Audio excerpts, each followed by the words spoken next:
I'm Marisa Schultz with the New York Post. I'm here with Congressman Khanna. Thank you for being with us, sir, to talk to us today about things that are going on here in Washington and plans up ahead. We're coming to you at a big week. This is the week that the Epstein files are going to be getting a vote here in the House. It's come a long way. President Trump now says he supports the release of this. Epstein victims are coming tomorrow. What are you hoping to see in these files that have not yet been released by the state files that are already out there? Well, first of all, Marissa, great to see you. Congratulations on your new role. It is such a big day for survivors. I mean, they have been denied a voice and justice for decades. This is not about Donald Trump. This is not about any particular administration. They're going to be on the steps of the Capitol tomorrow, and they want to know who all frequented Epstein's rape island.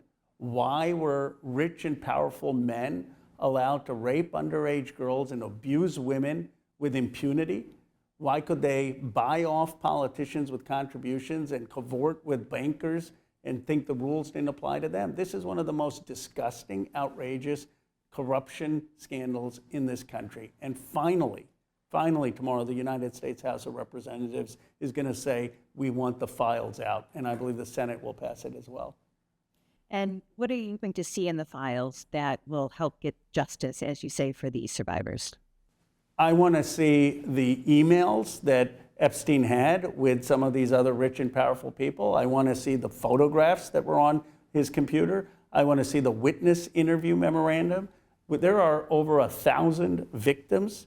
Who were the other men who engaged either in sex trafficking or actually visited the Epstein Island?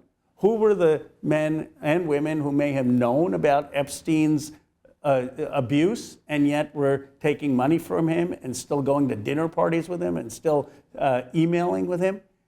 And I want to know why some of these people still have universities named after them, why they still have scholarships named after them, why they are still in positions of power. There needs to be a reckoning in this country. When those files come out, it's going to shock the conscience of this country. President Trump has called this a hoax, mostly because Democrats have been making a big deal of this under his administration and not necessarily the previous administration, and selectively leaking certain emails rather than the whole truth. Why do you think that this is not some sort of political game, but something that's bigger than that? Neither Thomas Massie or I ever made this about Donald Trump. I'm glad that he's finally supporting the release of these files, and he saw the math. I mean, he would have had almost 100 Republicans vote for my bill, for a Democratic bill, in defiance of him. This when he's calling members of Congress to the Situation Room to try to get them not to vote for the Massie-Khanna bill. This when he is having cabinet members pressure them. But he saw the math. And all I'm going to say to him is, please meet with the survivors. Tomorrow, you will hear some of them. Some of them voted for you. Please meet with them. When you sign this bill, please have them next to you. Release the files. This is, you could actually do the right thing, which other presidents haven't done. And if you do that, I will give you the credit. But this is about justice for people who were abused. And it is about making sure that rich and powerful people in this country don't get to play by a separate set of rules. Trump has called for an investigation into former President Bill Clinton and other Democrats. The Southern District of New York says they're going to look into this.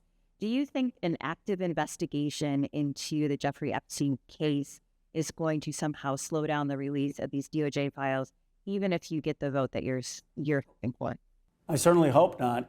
Look, I have said I don't care where the evidence leads. If it's Democrats who are implicated, they need to be held accountable. If it's Republicans, they need to be held accountable. There is no protecting anyone. Let it all come out. My problem is that it shouldn't be politicized. Donald Trump shouldn't say, okay, let's just go after prominent Democrats who may have been mentioned in the file, and let's not go after Republicans. So do it transparently, but the best way to ensure transparency is to have the files released.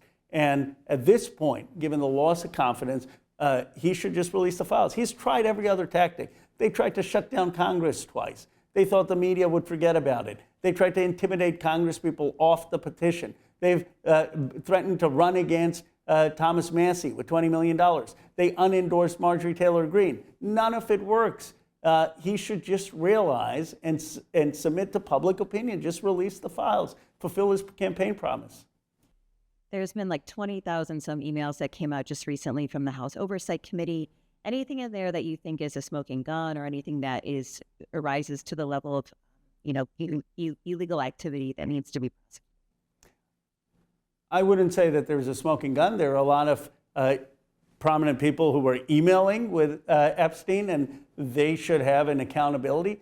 It's very hard, as you know, to charge someone with a crime. And I'm not sure when the Epstein files come out whether there'll be sufficient evidence to charge someone. And I defer to the legal process and certainly wouldn't want to compromise our standards and due process on that.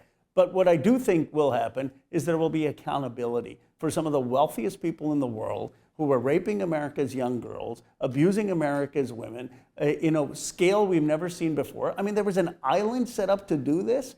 They should have accountability and be held accountable. That's what the survivors want. And that's why some of us have gotten so passionate about this, because we've actually talked to the survivors. We've seen them in tears.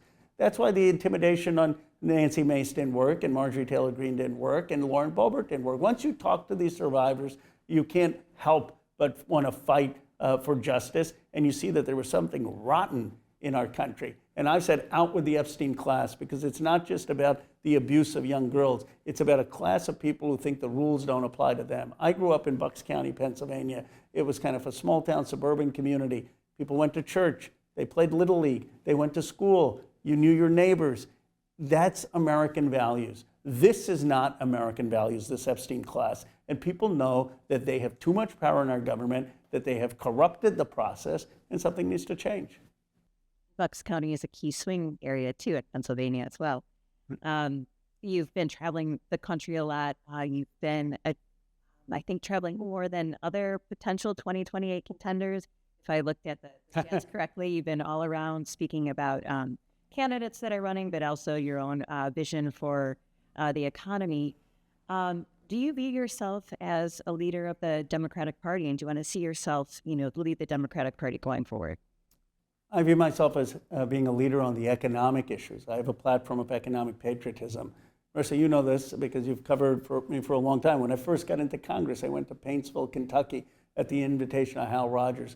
I wanted to understand why there's such an economic divide between districts like mine, where there are $5 trillion companies, and people who've had their towns hollowed out, rural communities decimated, factories gone offshore, and what we can do to overcome that divide.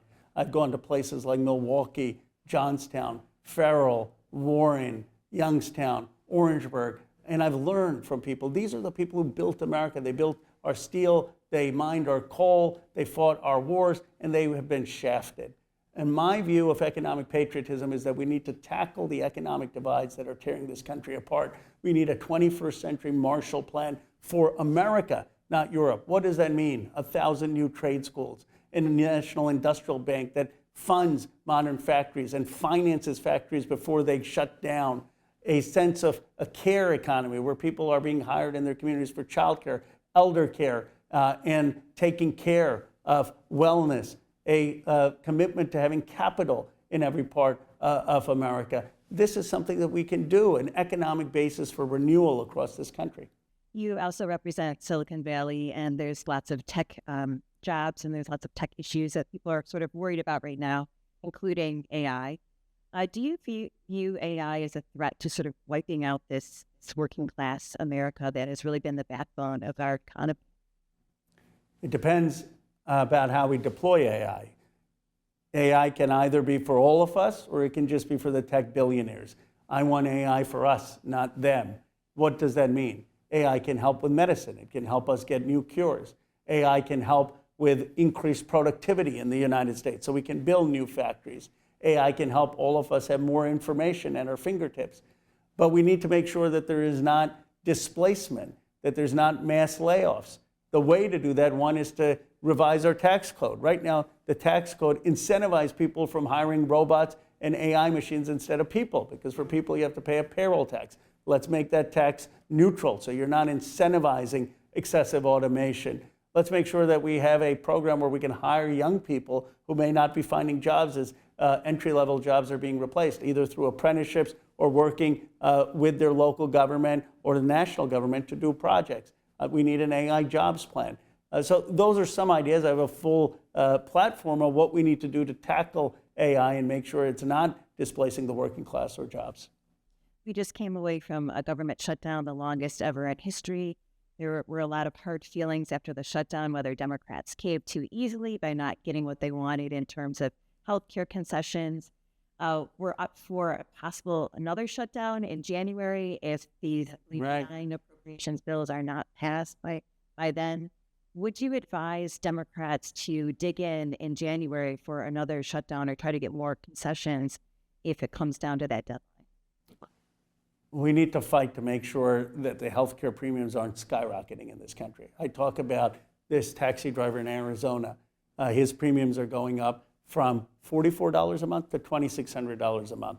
Deductible going up from $800 a year to $6,000 a year. He has cancer. His son came to me at an airport and said, "What is my father to do? This is a death sentence if these premiums go up."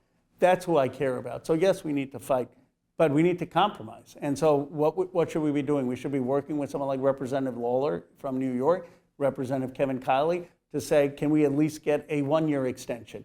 Maybe we can compromise on some of the eligibility so we make sure that it's helping the working class the most and the people who are hurting the most. But we need to have some agreement so that people's premiums don't spike. You've been pretty hard on Senator Chuck Schumer. You've called for him to step down or aside as the Democratic leader. He was not one of the 8 that actually, like, quote unquote, caved and voted with Republicans to end the shutdown. Why are you so adamant that Schumer needs to go when he wasn't the person who actually voted with Republicans? Well, this was the final straw that broke the camel's back. The first question I ask is, does anyone think that Chuck Schumer is the future of the Democratic Party? I don't think anyone who I talk to believes that. So why should he be leading us at this moment? But on this particular issue, first of all, he should just have had the courage of his convictions. He tried to have it both ways. People don't like that. Second, that no one believes that he wasn't in close consultation with these 8 senators. He never publicly said, don't do this. He never publicly fought to make sure that people would get the tax credits and their premiums wouldn't spike. So it just was weak leadership. And when I did this, people thought I was crazy, and someone said, oh, Roe's a rookie. I think actually in the New York Post, someone gave that quote. And I said, well, if calling for change makes me a rookie, maybe we need more rookies in American politics. And now there are about 17 other members of Congress who followed what my call. There's senators who are basically saying we need new leadership. You know, one person who I really like, who's a rookie, Lisa Blunt Rochester, she would be fantastic. I mean, why don't we take a chance on someone new, dynamic, to lead us in the future? And do you think he needs to step aside immediately as leader? Or is this like a 2028 thing that you're thinking he needs to not run for re-election? No, I don't think he should be leader. Of course, the people of New York elected him. I'm not saying that he should step down from his seat. He hasn't done anything illegal or unethical, and the people put him there. So he should serve, and he should serve honorably. And there are things I've worked with Chuck Schumer. He was instrumental in getting the Chips and Science Act passed. He was instrumental in getting a lot of Biden's agenda passed. He was a master legislator. It's really not personal. He's not the right person to lead us today for the future. And he should serve honorably, and he can make a decision about whether he runs. My concern is him in his leadership position. I feel like this conversation is very, it's the conversation that's happening throughout the Democratic Party. You saw that the DNC and David Hogg calling for this younger generation of leadership, and then he was eventually like not at the DNC leadership anymore for calling for primarying incumbents. What do you think is going on with the Democratic Party? And do you think this is an outgrowth of what happened with Joe Biden making the decision to run when probably, I think a lot of people would say you shouldn't have run, and caused this party to be in the state it is right now? I think it's an outgrowth of a country that is tired of the same leadership. How do we have in the most dynamic country in the world 3 80-year-old presidents in a row? How do we have the same governing class holding on to power? People want change. They want freshness. They want that on the Democratic side, and they want that on the Republican side. If you've been in elective office for 20 years or more, you probably shouldn't be the future leaders of these parties. Give new people a chance. Give new ideas a chance. And so I supported David Hogg's efforts to get new people running in these seats. I've been someone who's supported primary challenges. I am for breaking up this a monopoly on power that a few people have had, the donor class, elected officials. It's like a clique. And I guess as someone who never expected to make it in politics, as someone of Indian American, of Hindu faith, a son of immigrants, born in Philadelphia in 1976, when I was at an internship, I was told you'll never make it to any elective office. You should just go on the Hill. The country won't elect you. Well, that consultant underestimated the greatness of the American people, the fairness of the American people. But I lost twice before I won. I wasn't handed a path to being a representative. I had to fight and scrap my way into the system and to be able to represent people. And I want more people like me to have that chance. And the establishments of both parties have blocked people from being able to represent them. They've been nepotistic, they've been dynastic, and they need to be shown the way out. You supported Mamdani I in did. New York City. We had another socialist win in, I believe, Seattle. I believe the race was just called a few days ago. Do you view this younger sort of generation of leaders as democratic socialists? I view them as part of FDR's politics. I call myself a FDR Democrat, and that is that the economic inequality is too much. You can't have $18 trillion in my district, billionaires going from $3 trillion to $8 trillion, having more than double the income of the bottom 50% of Americans, and Americans not being able to afford rent, not being able to afford food, not being able to afford college or trade school. And so they are talking about the economic divides that have made the American dream seem like it's slipping away, whether that's in urban New York or whether it's in a rural community or factory town.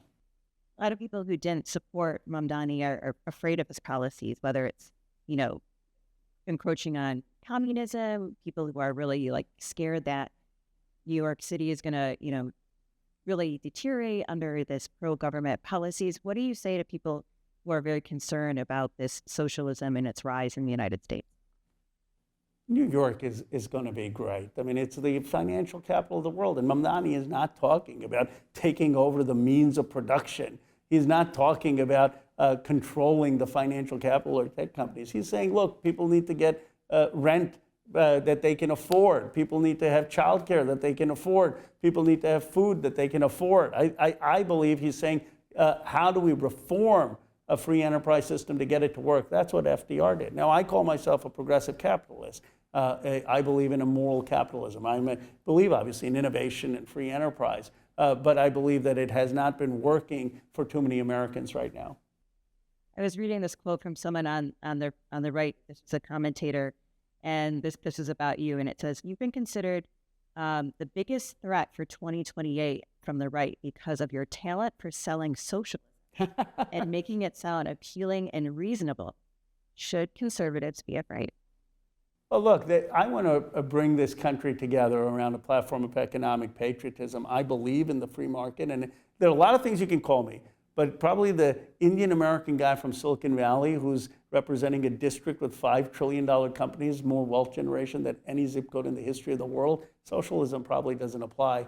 But you know what I want? I want a real economic hope and future for every family and every community in this country. I want what this country gave to me. My parents came here when John F. Kennedy was president, right after that, a few years after that. And this was a place humming. This was a place of possibility. This was a place that allowed me and my family to live the American dream. I want that spirit back in this country. That's what Kennedy believed in. That's what Reagan believed in. There was a sense of hope and possibility, and we haven't had that for too many communities in America. You mentioned California, where you're from, home of Governor Newsom. There's going to be a big governor's race coming up. How do you assess how Newsom did in California, and are you supporting anyone for governor yet? I'm looking at the field. It's a big field. Every day someone new is getting in. So I haven't decided yet. But I think we need to do better when it comes to public safety. I like what Matt Mahan has done in San Jose and Dan Lurie is doing in San Francisco. I think we need to do much better on the homelessness issue. The homelessness problem has gone up. We have not done enough on affordability. Yes, I touted all these statistics about Silicon Valley's economy, but California, for a lot of working class people, has become unaffordable. The housing costs are too high because we didn't build enough housing, and we haven't tackled child care cost of living. We also didn't do anything on health care. significant. I mean, the governor had run on single payer and getting that done in California in 2018. We didn't do that. So I'm hoping we're going to have bold leadership. But the biggest problem is the corporate money and the big special interest money that has taken over Sacramento. I don't take PAC money. I don't take lobbyist money. We need to get rid of the corporate money in politics in California. I think Eric Swalwell is the latest who said is interested in running for governor. Are you supportive of that? I like Eric personally. I mean, we're neighbors and members of Congress, and if that's what he wants to do, I certainly think he should. He has a prosecuting background, but there are a lot of my friends will be running, and I have to look at who I think ultimately will do the best for California on homelessness, on public safety, on cost of living issues. One more thing on 2028, you've kind of taken a shine to being a bit of a troll for J.D. Vance, for President Vance. You've been really aggressive on the campaign trail and making sure you highlight some of his policies. Do you view him as sort of like the front runner for 2028? And if you're going to position yourself as the person that you need to, have the matchup with? Maybe I need to start trolling Marjorie Taylor Greene. I think her odds are going up. But look, J.D. Vance, I don't know whether he'll be the nominee. I used to think it was more of a possibility than now. I think now it's going to be a much more open field. But he's certainly trying to give a intellectual voice to Trumpism. He's arguing for the policies of tariffs and the policies of land grabs, in the sense that if you've been in America for many generations and your grandparents fought in the wars, that somehow there's a hierarchy of Americanness. And I just reject that. I have a different view of America. I have a view that whether you're someone whose great-great-great-great-grandparents came here on the Mayflower, or you're someone who's like me, a son of immigrants born in Philadelphia in 1976, you're just as American if you believe in the Constitution, the Declaration of Independence, if you want to contribute to this country. And I've tried to argue with Vance in an intellectual way. But when they went after Usha Vance, who I actually respect and think highly of, I said that should be off limits. I do not want to. I want in this country us to have a debate on ideas, and that's what the spirit with where I spar with the Vice President Vance.